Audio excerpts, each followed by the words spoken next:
रियाज़ Hussain Babar additional medical superintendent Liaquat university अस्पताल जामशोरो 2009 खां वाबस्ता आहियां हिते। पहिरीं मां आरएमओ जनरल हूंदुसि, उन खां पोइ जेको आहे सो मुख़्तलिफ़ वक़्तनि ते ट्रांसफ़र थींदियूं रहंदियूं। जीअं 2021 में वापसि आयो आहियां हिते as a additional medical superintendent थी वापसि आयासीं।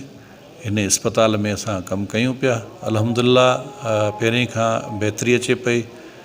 असां हिन वक़्तु अस्पताल में डिजिटल असां वटि एक्सरेज़ आहिनि ऐं असां वटि लेटेस्ट क़िस्म जा अल्ट्रासाउंड मशीन्स आहिनि, CT स्कैन, MRI ऐं असां वटि जदीद क़िस्म जो एनेस्थीसिया मशीन ऐं असां वटि लेटेस्ट क़िस्म जी जेके आहे सो ऑपरेशन थिएटर टेबल्स आहिनि, उन्हनि जा लाइट्स आहिनि।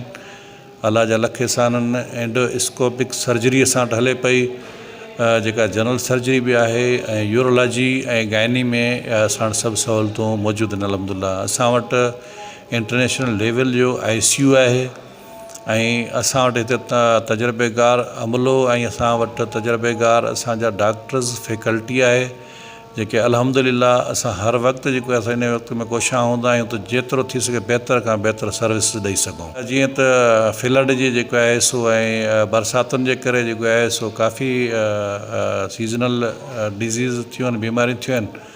उन में असां पंहिंजे तरफ़ां हॉस्पिटल जे तरफ़ां जेको आहे सो काफ़ी उन सर्विसिस खे अञा वधायो आहे। इन जे करे जो ह्यूज काफ़ी रश थी वई आहे इन अस्पताल में। ॿाहिरियां जेके असां जेके IDPs जेके आहिनि उहे माण्हू हिते लॾ पलाण करे आया आहिनि। उन जे करे असां काफ़ी सर्विसिस जीअं त एमरजेंसी में असां डॉक्टर्स ऐं अमलो वधाए छॾियो आहे। अहिड़े हिसाब सां OPDs में असां अमलो वधाए छॾियो आहे। वार्ड्स में असां जेका आहे सो बिस्तरनि जो तइदाद बि वधायो आहे, छो जो असां वटि तमामु घणी रश थी वई आहे उन जे अचण जे करे। जेको सो असां वटि हिन वक़्तु तक़रीबन जेको सो 4000 खां मथे OPD आहे डेली बेस ते, ऐं एमरजेंसी में असां वटि लॻभॻि जेको आहे सो 1000 पेशेंट असां वटि एमरजेंसी वञे पियो, जंहिंमें गॾियल एमरजेंसी आहे, कुझु एक्सीडेंट जा केस आहिनि, कुझु ॿिए क़िस्मनि जा आहिनि, कुझु शाम जे टाइम ते, राति जे टाइम ते जेका बि जेकॾहिं एमरजेंसी में कंहिंखे तकलीफ़ थिए थी उन जे लाइ असांजो अमलो हर वक़्तु हाज़िर आहे। 24 कलाक अस्पताल में असांजा डॉक्टर्स ऐं अमलो मौजूदु आहे।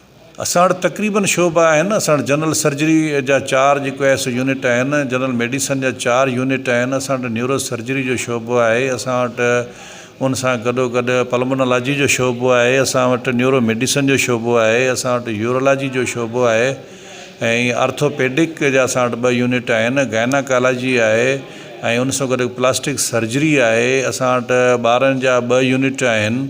असां वटि तक़रीबन जेको आहे सो अल्हम्दुलिल्लाह सभु जेके सर्विसिस ICU समेत असां सभु सर्विसिस ॾियूं पिया।